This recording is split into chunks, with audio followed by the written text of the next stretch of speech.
another edition of Think About It Reviews, where we're talking movies, and I just want to get my opinion, and you just think about it.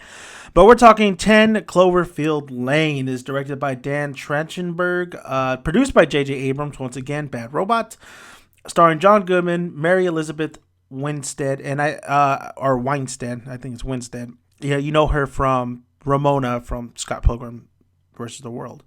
You have John Gallagher Jr. and music is by Bear McCreary, and of course he has done some music for The Walking Dead. He has that one track and stuff.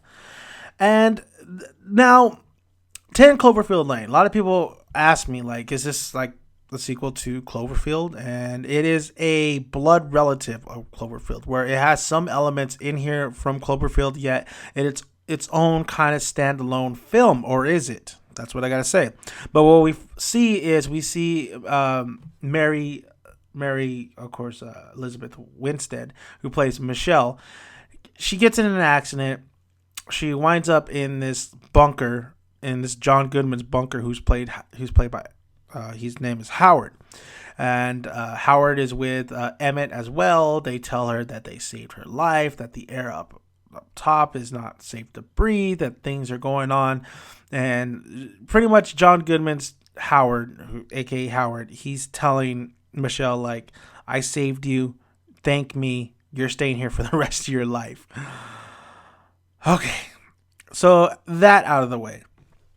A lot of good positive reviews for this film. And it's very. I was looking forward to this film. I wasn't expecting to get Cloverfield. I expected a long, not a long, but pretty much a slow building, character driven type film, because that's what it seemed like it was marketing. And of course, they threw the Cloverfield in there to get people in the seats.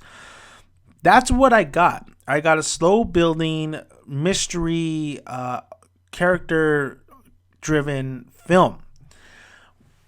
But I felt like there was nothing too special about these characters. There was nothing too special about that certain circumstance that they were placed upon. Does that mean this film is horrible? No, it's not. It's actually a pretty. It's a good film. It's not a film that I would ever go back to watching. It's a film that pretty much it had a great look to it. Somewhat good acting in there. I think John Goodman's character needed to be a little bit more fleshed out a little bit.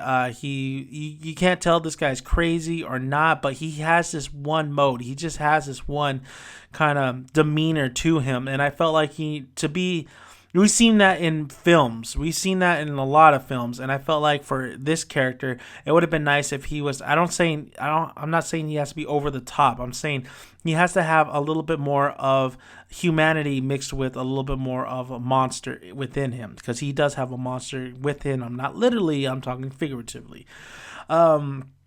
But as you could see throughout the film, like, it's right from the get-go where you see this guy, John Goodman, and you're like, this dude is he's not very sane, or is he? And I like the mystery about it when we're going to the halfway point.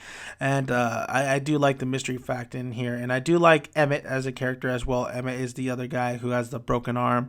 I do like the relationship that him and Michelle form.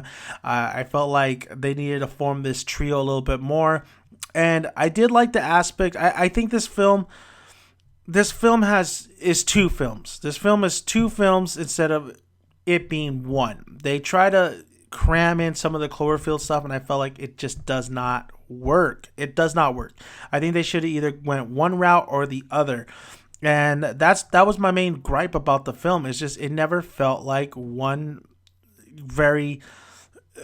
It never felt like a film that was, I don't want to say cohesive, but it never felt like a film that really stuck with their guns. It felt like they kind of reworked the script, and you get that in the last kind of 15 minutes of this film. And the last 15 minutes of the film just really kind of comes out of nowhere, even though you are establishing some of the stuff very on in the film. But when you do see some of the stuff in the last 15 minutes of the film, I'm just like, I don't know about this.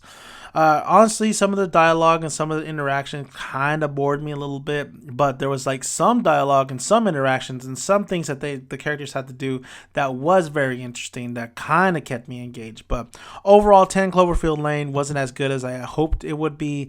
It was an okay film. It was a mediocre type film. There wasn't really too much special going on in here, and that's a shame because I really did want this film to be very, very special, but it wasn't. It just wasn't. So 10 Cloverfield Lane, I do not recommend you checking it out on theaters. I do recommend you checking it out on your home devices, streaming it, Redbox, whatever.